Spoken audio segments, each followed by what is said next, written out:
서브 이슈입니다. 하락을 방어해야 부자 된다. 2023년 나스닥은 33.10%가 빠졌고요. 2008년 금융위기 때 40.5%가 빠지고 이후 최대 하락률입니다. 주식에서 가장 중요한 것이 무엇일까 따진다면 많이 오르는 게 중요한 것일까 아니면 많이 떨어지는 것이 중요한 것일까 이렇게 생각했을 때 제가 생각하기에는 많이 떨어지는 것이 훨씬 더 중요하다 할 수 있습니다. 하락을 방어하지 못하면 10년 동안 벌어놓은 수익률을 죄다 까먹기 때문입니다. 예를 들어 2022년까지 나스닥에 투자를 해서 10억 원을 벌었다 치더라도 2023년에 33.1%가 손해가 났다면 3억 3,100만 원이 날아갔다는 얘기가 됩니다. 오히려 많이 올랐을 때보다는 하락할 때 손실이 더 커 보이는 것은 기분 탓일까요? 아닙니다.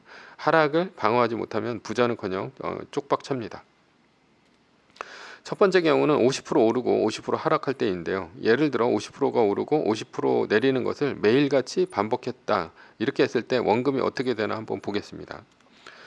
표가 이제 아주 좀 빼곡히 있는데 PC로 보는 분은 이제 보실 수 있겠지만 모바일로 보는 분들은 잘 안 보이실 수 있습니다. 그런데 이제 결론은 뭐냐? 주가가 100이라고 쳤을 때 원금이 100이라고 쳤을 때 26일만 50% 오르고 50% 떨어지기를 반복하면 원금은 0이 됩니다. 두 번째입니다. 75%가 오르고 75%가 하락할 때 이거는 이제 50% 오르고 50% 하락할 때보다 더 변동성이 클 때를 얘기하는 것이죠. 그렇게 됐을 때 원금은 어떻게 되나? 원금은 14일만 반복하면 75%가 오르고 75%가 떨어지기를 반복하면 원금은 0이 됩니다. 만약에 75%가 오르고가 아니라 75%가 떨어지고 75%가 오르고를 반복하면 영원히 회복을 못합니다.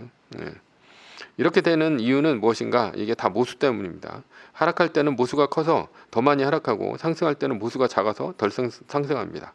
예를 들어서 100이 모수라고 쳤을 때 50% 하락하면 모수가 100이니 50이 됩니다. 그러나 만약에 50% 떨어진 상태에서 다시 100이 올라야 겨우 본전 100이 되는데요. 그때는 이제 모수가 50이기 때문에 2배가 올라야지 겨우 본전 100이 됩니다. 2022년 나스닥 33%가 빠질 때 일부 기술주들은 전고점 대비 90% 빠진 것들이 허다했습니다. 즉 원금이 10%가 되었는데 여기서 2배 오른다 한들 겨우 원금의 20%밖에 회복이 안 되는 것입니다. 90% 빠지고 100% 올라도 겨우 원금의 20%라는 얘기입니다. 그러니까 변동성이 아까 50일 때 그리고 75%일 때 그리고 90일 때를 따져봤을 때 변동성이 크면 클수록 어떻게 됩니까? 쪽박찰 확률이 굉장히 크다는 얘기입니다. 사람들은 급등주를 좋아합니다. 왜냐하면 자신이 가진 돈이 얼마 없기 때문이죠. 그래서 100만 원으로 100배 튀겨서 1억 원 벌기를 원합니다. 그래야 짧은 시간 안에 부자가 될 수 있다고 생각하기 때문이죠. 그러나 많이 오른 것은 많이 떨어집니다. 따라서 급등주로는 대부분 부자가 될 수 없고요. 그러니 부자가 되는 종목은 많이 오르는 것보다는 덜 떨어지는 종목에 투자를 해야 합니다. 가장 좋은 종목은 오를 때는 많이 오르지만 떨어질 때는 적게 떨어지는 종목인데요. 그런 면에서 세계 1등은 이에 적합합니다. 왜냐하면 2022년 나스닥이 약 33% 빠질 때 세계 1등인 애플은 29%밖에 안 빠졌기 때문입니다. 그렇다면 하락하는 것을 방어하려면 어떻게 해야 되나? 첫 번째가 손실 구간을 정해놓고 매도를 하는 것입니다. 예를 들어 급등하는 종목에 투자했다고 칩시다. 그럴 때 고점 대비 일정 비율 5% 떨어지면 자동 매도를 하게 된다고 이제 걸어 놓았다고 한다면 그러면 꾸준히 올라가기만 하면 올라가는 것은 전부 내 몫입니다. 그러나 떨어진다 하더라도 고점 대비 5% 손실만 보고 빠지게 되는 것입니다. 손해는 적게 이익은 최대한 많이 보는 방법입니다. 이 방법은 단기적으로 투자하는 종목에 적합합니다.